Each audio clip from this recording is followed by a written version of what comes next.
Yes, salut à toi, c'est Lohan. J'espère que tu vas bien. Bienvenue dans cette toute nouvelle vidéo sur la chaîne YouTube. Aujourd'hui, on va voir ensemble quels sont les diplômes, quelles sont les règles et quelles sont les lois pour exercer et devenir coach sportif ou éducateur physique. On va également parler d'un sujet qui brûle les lèvres de beaucoup de monde.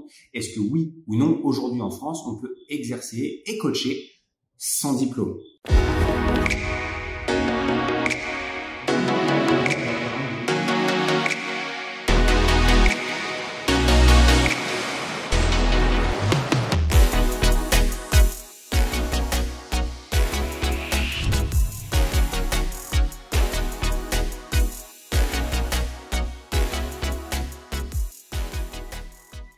Avant de démarrer, si tu ne me connais pas encore, je m'appelle Lohan Bouchet et dans mon quotidien, j'accompagne des coachs sportifs et des professionnels du fitness à développer leur activité grâce à Internet pour trouver plus de clients, augmenter leurs revenus, mais surtout augmenter leur liberté au quotidien. Si tu veux recevoir davantage des vidéos, déjà, n'hésite pas à t'abonner. Tu peux le faire là juste en dessous. N'hésite pas à mettre un petit j'aime si tu likes, si tu aimes cette vidéo et si tu veux en voir davantage. Ça fait toujours plaisir et ça m'encourage à continuer à créer du contenu. Pour cette vidéo, j'ai l'immense honneur de recevoir Solène Ledouéron, qui est alors déjà une de mes membres dans mes programmes, mais également qui est professeure à l'université de Rennes et qui va nous partager quelles sont les règles, quelles sont les lois pour devenir coach sportif et quelles sont les possibilités, s'il n'y en a pas de diplôme, de coacher en ligne. Est-ce qu'il y en a? Est-ce qu'il n'y en a pas? On va voir ça ensemble. Cette vidéo n'a pas pour but d'ouvrir les débats sur quelque chose. Cette vidéo, elle a été conçue uniquement sur des réglementations et sur des textes de loi qui vont te dire et te faire comprendre quelles sont les possibilités de coacher ou non. Également, je préfère le dire d'avance, c'est pas la peine d'ouvrir les débats en commentaire, c'est pas la peine de trop commenter au sujet de cette vidéo. Chacun a son avis, je le respecte tout à fait. Nous, on vous partage vraiment un avis le plus objectif possible de par nos recherches et de par tout ce qu'on a mis et de par tout ce qu'on a trouvé en fait dans les réglementations aujourd'hui. Et également, étant donné que les règles changent toujours, étant donné que ça peut évoluer au fur et à mesure du temps, entre le moment où on tourne cette vidéo et peut-être le moment où tu regardes cette vidéo, il y a peut-être des petites choses qui ont changé, notamment sur les noms, notamment sur les réglementations. Mais tu l'as compris, dans les grandes lignes, tu vas pouvoir comprendre exactement comment ça se passe. Bref, on se retrouve tout de suite dans cette vidéo. On ne tarde pas plus. Let's go. Moi, c'est Solène Ledouéron-Lahaye. Je suis maître de conférence à la fac de sport à Rennes et je suis plus particulièrement responsable de la licence entraînement sportif. Je forme les étudiants de licence 2 et licence 3 entraînement au métier d'entraîneur et de préparateur physique. Donc, en grosso modo, je forme les entraîneurs et les préparateurs physiques de demain. Et puis, parallèlement, je me suis également investie dans une nouvelle activité et c'est pour cela que j'ai fait appel à Lohan pour pouvoir intégrer un de ses programmes de formation. Ouais. On se connaît depuis maintenant un petit moment. Ça fait combien de temps que tu es entrée dans les programmes? 1 an que je suis rentrée, je crois que c'est jour pour jour. Il me semble que j'étais rentrée le 6 décembre. Ah ouais? C'est vrai? Ouais, il me semble, ouais. Ouais. Tu vois, comme quoi les... Quasiment certaine. Bon, on souffle la bougie ensemble pour cette vidéo. Alors, j'ai fait appel à toi aujourd'hui et pour redonner un petit peu de contexte, pour aborder un sujet qui est extrêmement important dans nos métiers, c'est comprendre quels sont les différents cursus et quelles sont les différentes possibilités pour quelqu'un pour devenir coach sportif. Et également, on va aborder un sujet qui est qu'est-ce qui se passe également si on coach et qu'on n'est pas forcément diplômé. Donc on a toute une première partie qu'on va aborder ensemble et que tu connais et que tu maîtrises très bien mieux que moi, c'est quels sont les différents cursus et quels sont les différents diplômes qu'il faut passer pour être coach sportif et du moins pour être entraîneur et pouvoir entraîner des gens. Et on verra ensemble quels sont les cursus, on verra ensemble quels sont les diplômes. Et puis derrière, on parlera aussi de toutes les autres pratiques qu'il y a autour, qu'est-ce qui est autorisé, qu'est-ce qui n'est pas autorisé. Et voilà. Ce que j'aime bien faire, on en avait parlé un petit peu en préparant la vidéo, mais l'idée de cette vidéo-là, c'est pas de donner notre avis par rapport à ce qu'on pense. C'est pas d'inciter les gens à faire plutôt un diplôme plutôt qu'un autre. C'est pas de taper sur les doigts de ceux qui coachent sans diplôme, etc. Le but, c'est de donner un point de vue objectif, concret, issu des réglementations et de la loi sur qu'est-ce qui est possible de faire et qu'est-ce qui est possible de ne pas faire. Donc, tu me rediras si tu es OK avec ça, mais vraiment, l'idée quand on va tourner cette vidéo-là, c'est pas de rentrer dans un débat, c'est pas forcément d'avoir des commentaires derrière sur des gens qui donnent le point de vue, c'est pas du tout l'objet. Nous, on est simplement pour vous donner les règles, pour vous donner les lois, et après, chacun en fait ce qu'il a envie d'en faire. Tout à fait. Voilà. Donc ce qu'on avait prévu, et après je te laisserai la parole, mais on avait commencé à rédiger une sorte de petit plan pour mener à bien cette vidéo et pour donner l'essentiel des informations. Et il semblait extrêmement important de démarrer par déjà la définition déjà de qu'est-ce qu'un coach sportif, qu'est-ce qu'un coach en tant que tel, pour déjà bien comprendre et que tous qu'on soit à la même page. Alors effectivement, derrière le terme de coach se cachent beaucoup de choses. Donc le coaching, c'est une pratique d'accompagnement qui a été importée des États-Unis dans les années 80. Mais finalement, aujourd'hui, c'est un terme générique qui va qualifier toutes les personnes qui vont prendre en charge des individus sportifs ou moins sportifs, puisque le coaching s'est démocratisé et a investi le domaine du bien-être et de la remise en forme. Donc, ce qu'il faut savoir, c'est que le métier de coach, finalement, n'existe pas. Il n'existe pas de cadre législatif défini, c'est-à-dire qu'au niveau de la législation, le coaching sportif ne constitue pas un métier et le coaching sportif n'est pas inscrit au répertoire national des certifications professionnelles. Donc, il n'est pas reconnu par l'État français. En gros, ce qu'on est en train de dire, c'est que le terme qu'on utilise tous quasiment de « je suis coach sportif », en réalité, n'existe pas. C'est ça? C'est tout à fait ça, ouais. Le terme, si on regarde le répertoire national des certifications professionnelles, qui est le répertoire dans lequel toutes les certifications dans tous les domaines de la vie professionnelle sont répertoriées, le terme de coach n'existe absolument pas, non. Donc, le métier de coach sportif n'existe pas. Il va y avoir des éducateurs sportifs, donc avec différentes échelles dans ces éducateurs, de l'initiateur, l'animateur, en passant par l'entraîneur ou le préparateur physique. Mais le terme de coach n'existe pas, ou le métier plutôt de coach n'existe pas. C'est un terme générique qui va englober un petit peu tous ces métiers, mais le métier de coach en lui-même n'existe pas. Ok, alors du coup, ce que je te propose de faire pour cette vidéo, parlons, si c'est ok pour toi, d'entraîneur sportif. Entraîneur ou éducateur. Je pense que le terme ou éducateur. Ouais, éducateur, c'est le terme qu'on va retrouver. Ok. La question du coup que beaucoup vont se poser, c'est quels sont les chemins d'accès en fait qui sont du coup légaux, qui sont reconnus pour du coup pouvoir exercer correctement ce métier d'éducateur sportif.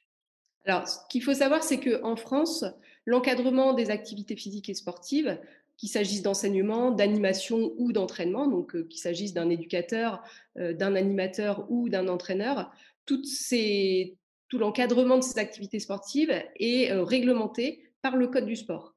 Et le Code du sport va régir tous ces métiers avec des règles de droit commun en termes de compétences, de formation, de qualification, de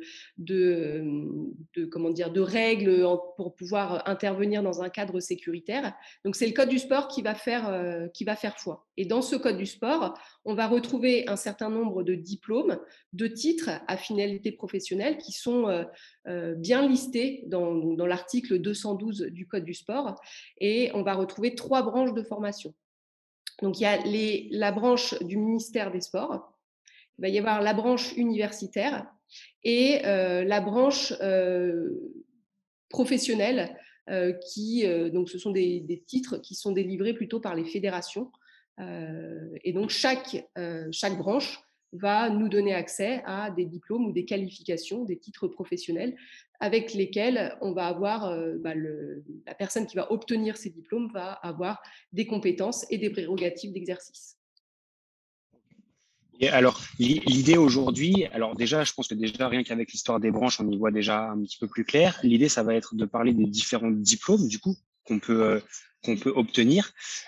Encore une fois, l'idée de la vidéo, ça va pas être de faire le détail de ces diplômes. Une fois que vous les aurez, vous aurez simplement à les regarder sur les sites internet, que ce soit du ministère des Sports ou que ce soit, bref, vous irez checker et regarder les différents détails de qu'est-ce qu'il y a à l'intérieur. Nous, on va vous donner simplement quels sont les diplômes et quels sont les diplômes à passer pour simplement être éducateur. Alors du coup, on va prendre branche par branche. En ce qui concerne le ministère chargé des sports, on va avoir 4 niveaux de formation. Donc le premier niveau qui correspond au niveau, donc c'est le niveau 3, parce qu'en fait tous les diplômes sont hiérarchisés avec un niveau, donc le niveau 3 qui correspond à un CAP. C'est le brevet d'aptitude professionnelle d'assistant d'activité physique et sportive, d'assistant et technicien des activités physiques et sportives. Donc ce diplôme, il existe jusqu'au 31 décembre. Il va être abrogé et remplacé par un certificat professionnel de la jeunesse et des sports. Donc ce certificat professionnel va donner le titre d'animateur sportif. Ensuite, on a un autre diplôme de niveau 4 qui est le brevet professionnel de la jeunesse, de l'éducation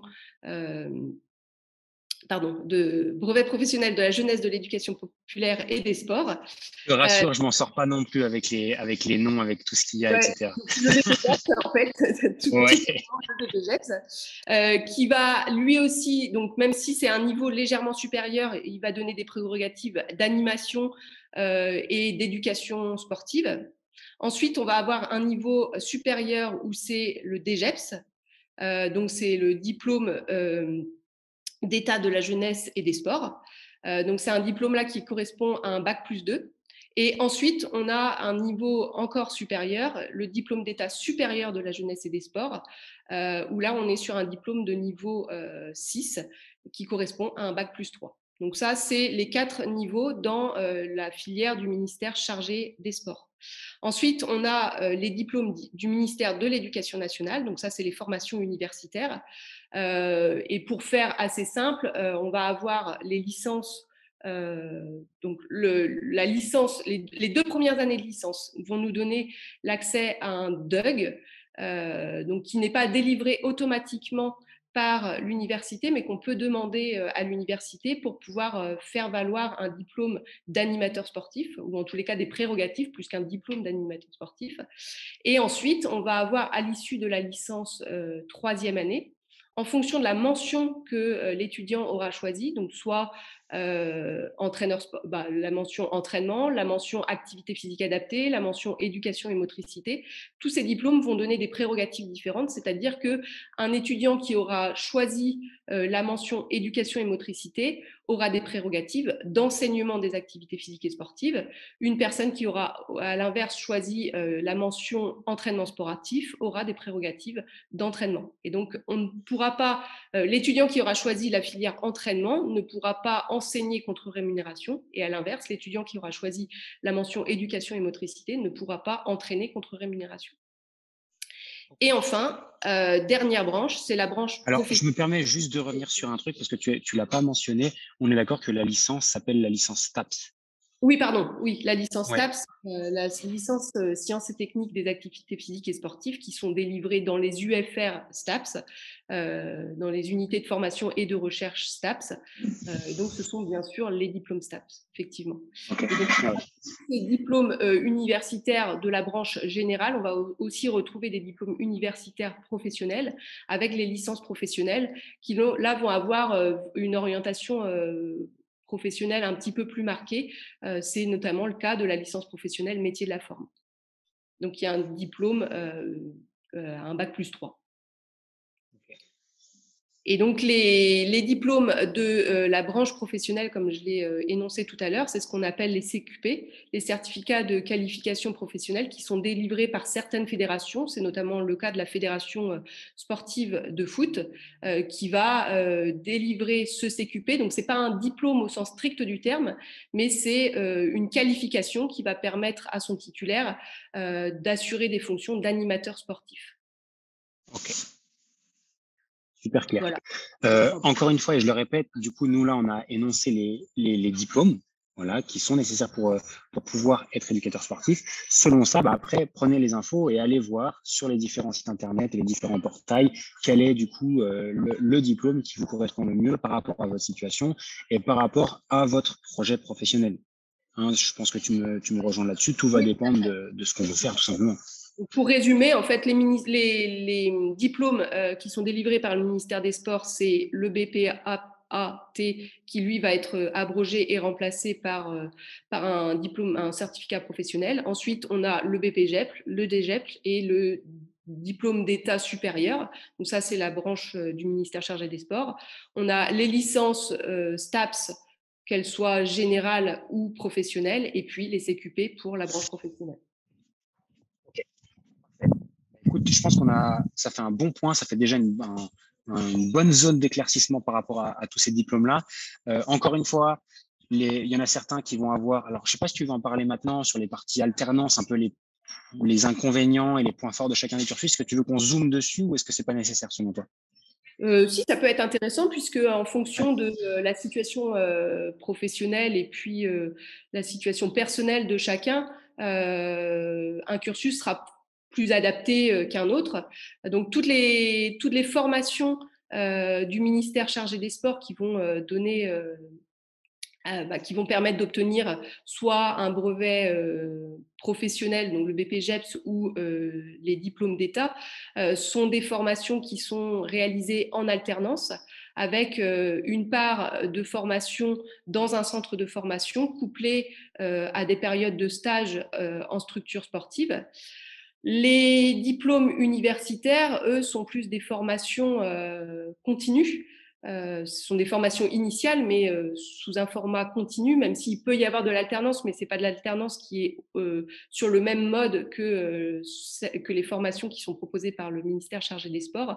À l'université, l'étudiant va s'inscrire sur une formation de licence, par exemple, et il va avoir des cours pendant 3 ans, puisqu'on va délivrer un bac+3 à la fin. Donc l'étudiant, pendant 3 ans, va être à l'université avec des périodes de stage, mais là, on est vraiment sur une formation générale, universitaire, et qui va donner accès à des compétences bien sûr professionnelles, mais surtout des compétences transversales.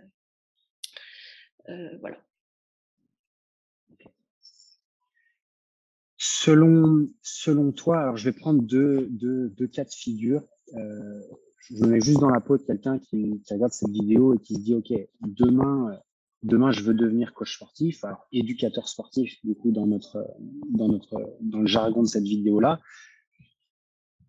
Il y a deux choix qui s'offrent à moi, grosso modo, c'est est-ce que je prends un cursus universitaire où je vais à l'école et vraiment je sais que je vais être en formation à bloc et je vais vraiment apprendre, on va dire, plus la partie de théorie, ou option numéro 2, essayer de se dire, OK, je veux partir sur un format plutôt avec de l'alternance, avec une partie de cursus du coup en formation et une partie de terrain avec mes alternances en entreprise et aussi avec la possibilité de percevoir une rémunération pendant cette période-là.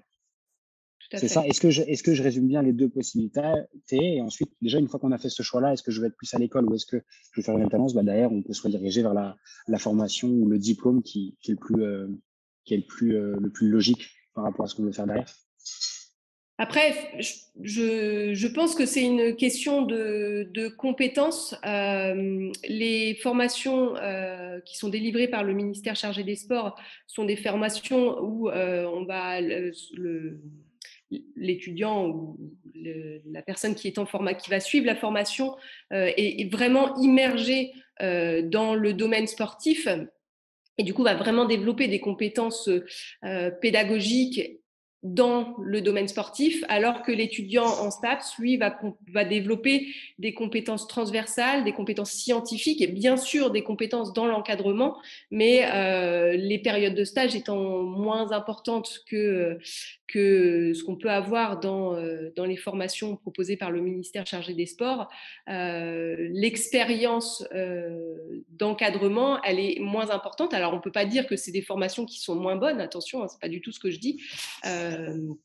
Mais voilà, les étudiants, si on parle d'étudiants ou les personnes en formation dans ces deux voies d'accès au titre d'éducateur ne vont pas avoir tout à fait les mêmes compétences. L'un aura développé des compétences peut-être un petit peu plus scientifiques dans la prise en charge, une approche plus scientifique de la performance, de l'encadrement, de l'enseignement, qu'une personne qui va avoir fait une formation proposée par le ministère chargé des Sports, qui lui aura peut-être une approche un petit peu plus pédagogique de la prise en charge.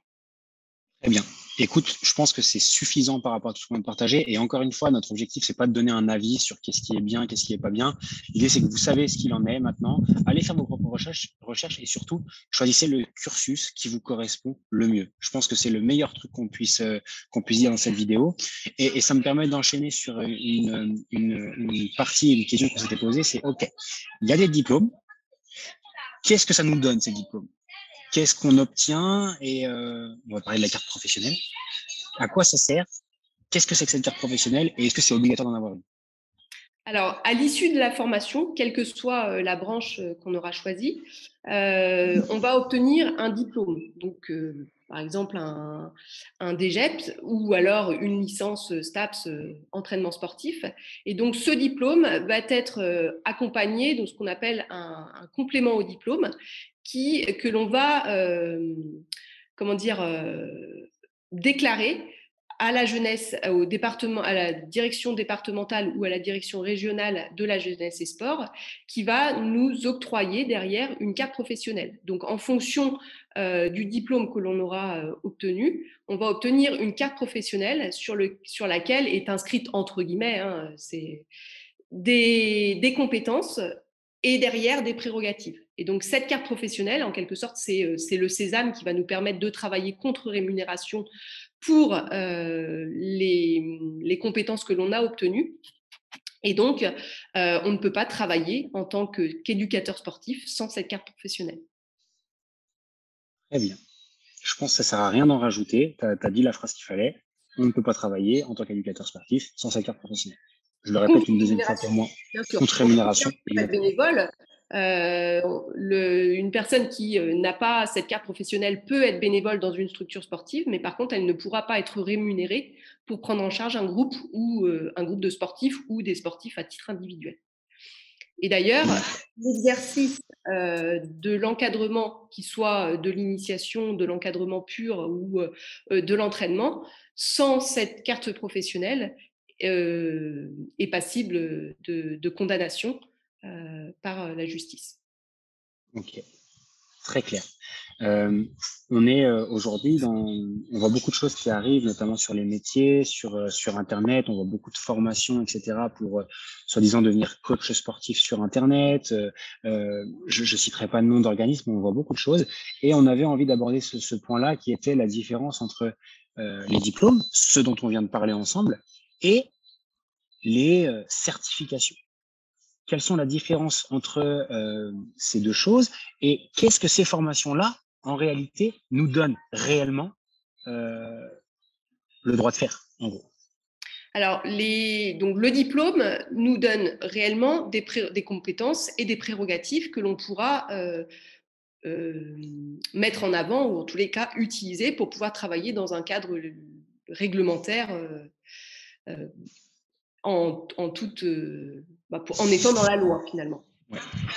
Les formations que l'on peut retrouver notamment sur Internet ou par des organismes divers et variés, des organismes privés, des organismes privés, ce sont souvent des formations qui sont certifiées. Bien souvent, on voit la petite certification Calliope. Donc ça, c'est la certification Calliope, c'est un gage de qualité de formation. Mais ça ne veut pas dire que la formation proposée va donner au titulaire de la formation ou à la personne qui a passé la formation et qui a obtenu une certification le droit d'encadrer, d'animer ou de prendre en charge un groupe de sportifs contre rémunération. C'est juste un gage de qualité, mais en aucun cas une formation qui va permettre d'obtenir une carte professionnelle et donc derrière de pouvoir exercer contre rémunération une activité d'encadrement des activités physiques et sportives.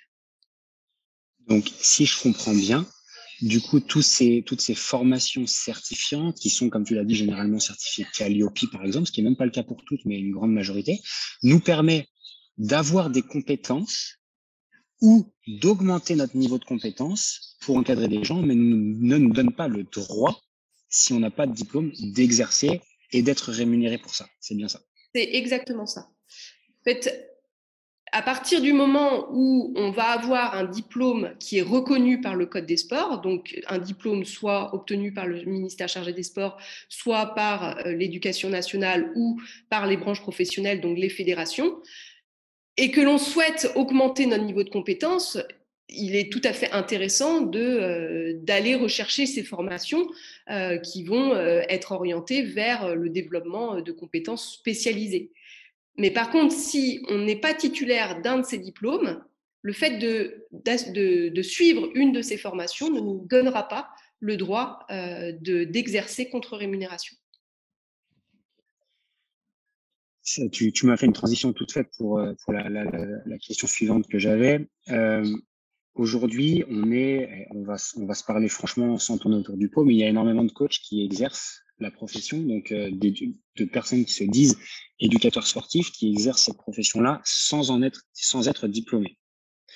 Et la question qui brûle un peu les lèvres, parce qu'aujourd'hui, les personnes qui vont regarder cette vidéo, il y a des coachs sportifs diplômés, il y a aussi beaucoup de personnes qui ne le sont pas. Le sujet que j'aurais voulu aborder avec toi, encore une fois, sans prendre parti pour ça, c'est simplement de dire, OK, aujourd'hui, quels sont les risques pour quelqu'un qui n'est pas détenteur d'un diplôme et quels sont les risques encourus pour cette personne-là s'il exerce le métier? Alors, en France, il faut savoir que l'exercice illégal d'une activité d'encadrement d'activités physiques et sportives, alors dans l'encadrement, j'entends tout, de l'animation, l'initiation jusqu'à l'entraînement. Donc cet exercice illégal, c'est un délit qui est passible de 15 000 € d'amende et d'1 an d'emprisonnement. Et il faut savoir que les employeurs sont également passibles de ces mêmes sanctions. Donc, il est de la responsabilité de l'éducateur sportif ou de la personne qui se dit éducateur sportif de s'assurer de ses prérogatives, donc de ce que ses diplômes lui donnent le droit de faire. Et il est également de la responsabilité de l'employeur de vérifier la détention de la carte professionnelle de la personne qui souhaite employer. Très bien. Encore une fois, je pense qu'il n'y a rien à rajouter. C'est aussi simple que ça. En fait, c'est clair, net et précis, c'est écrit. Et du coup, j'ai une question qui vient s'ajouter à ça. Aujourd'hui, on voit beaucoup de choses qui changent dans nos métiers, notamment l'expansion de la partie coaching en ligne. D'accord? C'est aussi quelque chose qui est très important. Donc, pour moi, tu le sais, c'est ce qu'on aide des coachs sportifs à faire et à développer. Mais on voit aussi beaucoup de personnes qui vendent des prestations. Je pense à des influenceurs. Je pense à des personnes qui ne sont pas diplômées, qui vendent leurs prestations en ligne. Qu'est-ce qu'il en est par rapport à ça? Alors, est-ce que c'est autorisé, pas autorisé? En France, dès l'instant où on est dans la prise en charge d'un individu, d'une personne, et que ça fait référence à des activités physiques et sportives, que l'on soit en présentiel, en one-to-one, en cours collectif ou en coaching en ligne, c'est le code du sport qui fait foi. Donc, même s'il y a un écran entre les individus, entre le coach et les personnes qu'il coach, c'est le code du sport qui fait foi. Après, dans les autres pays, je ne connais pas exactement la réglementation, mais il est fort probable que c'est la réglementation du lieu d'exercice qui s'applique. Donc, si on revient sur la France, les personnes qui veulent faire du coaching en ligne doivent doivent s'appuyer sur le code de sport pour savoir ce qu'ils ont le droit ou non de réaliser. Parce qu'en faisant les petites recherches en amont, et c'est aussi pour ça que je t'avais demandé, parce que je trouvais pas cette réponse là, c'est qu'en réalité, il n'y a pas de texte spécifique à coaching en ligne, coaching distanciel. Il y a pas de texte spécifique à ça, mais naturellement et juste en faisant preuve de bon sens, on comprend qu'il faut simplement se rattacher à ce qui est déjà en vigueur pour le coaching en présentiel. De toute manière, c'est exactement la même chose. On accompagne des personnes, on encadre des personnes et c'est la réglementation en vigueur du pays qui fait foi. Et encore une fois, là, on a tourné cette vidéo en parlant exclusivement de la France, mais dans le cas où vous êtes à l'étranger, Suisse, Belgique, Luxembourg, peut-être même Monaco, je sais même pas s'il y a une loi qui est différente là-bas, mais bref, référez-vous tout simplement à la réglementation qui est en vigueur dans votre pays, tout simplement. Tout à Voilà. fait. Donc, grosso modo, si on doit résumer ensemble en quelques points ce qu'on a vu, si on doit résumer en les diplômes, est-ce que tu peux juste les réénumérer comme Alors, ça du pour coup, qu'on n'oublie rien? sont les diplômes des 3 branches, ministère chargé des sports, éducation nationale et la branche professionnelle, donc avec des niveaux de diplômes qui vont aller du brevet d'aptitude professionnelle jusqu'au diplôme d'état supérieur. Donc, brevet d'aptitude professionnelle, BPGEPS, DGEPS et le diplôme d'état supérieur. Au On est bien niveau sorti. de l'éducation nationale, avoir le bac+2, donc même si le bac+2 n'existe plus réellement aujourd'hui, l'étudiant peut tout de même demander à l'issue de sa deuxième année, de la réussite à sa deuxième année de licence, un diplôme de DUG qui lui donnera le droit d'animer. Ensuite, on a la licence, donc au bout des 3 années de formation, et bien sûr, en cas de réussite au diplôme, aux examens, l'étudiant va obtenir la licence qui lui donnera des prérogatives en fonction de la mention qu'il aura choisie. Donc, mention éducation motricité, mention activité physique adaptée, mention entraînement, etc. Et puis, on va avoir au sein de ces formations universitaires les licences professionnelles et notamment la licence professionnelle métier de la forme qui va donner également d'autres prérogatives. J'ai également oublié dans ces formations universitaires le DUST et notamment Oui, le métier de la forme, qui est également un diplôme de niveau bac+2 qui va offrir aussi des compétences très intéressantes dans le domaine de la remise en forme, puisqu'il existe un DUST métier de la forme. ok, super. Et puis du coup, pour résumer encore plus, ouais, et s'occuper derrière pour terminer ça. Voilà. Ok. Et du coup, assez simple, on a une carte professionnelle et on a obtenu un diplôme, on peut pratiquer. On ne l'a pas, on n'est pas détenteur de carte professionnelle, on ne peut pas pratiquer. C'est aussi simple que ça, que ce soit pour du présentiel ou sur la partie en ligne. C'est ça. Et Okay. il faut bien retenir que en cas de doute sur qu'est-ce que j'ai le droit de faire avec mon diplôme, avec mon titre, avec mon certificat, il faut tout simplement, vous allez sur le site du gouvernement, vous tapez code du sport dans la barre de recherche sur Internet, code du sport, le code du sport sort et ensuite après, il n'y a plus qu'à chercher les articles qui vont vous donner, il y a une liste bien déterminée, il y a des tableaux. Alors quelquefois, c'est pas très facile à chercher puisque il y a des annexes qui renvoient vers d'autres annexes, etc. Mais on finit toujours par trouver la réponse à nos questions. Et bien entendu, on peut aussi se tourner vers les directions régionales ou départementales de notre lieu d'exercice qui sauront vous répondre sur les prérogatives que vous pouvez avoir avec les diplômes, les titres ou les certifications que vous avez obtenus. Super. Eh ben, Solène, un grand merci à toi en tout cas pour ça. Encore une fois, juste pour les personnes qui vont regarder cette vidéo, cette vidéo, au moment où la tourne, c'est les règles qui sont en vigueur à ce moment-là. C'est possible que ça change à l'avenir, qu'il y ait des évolutions, etc. Donc, juste renseignez-vous quand même par rapport à tout ça en fonction du moment où vous regardez cette vidéo.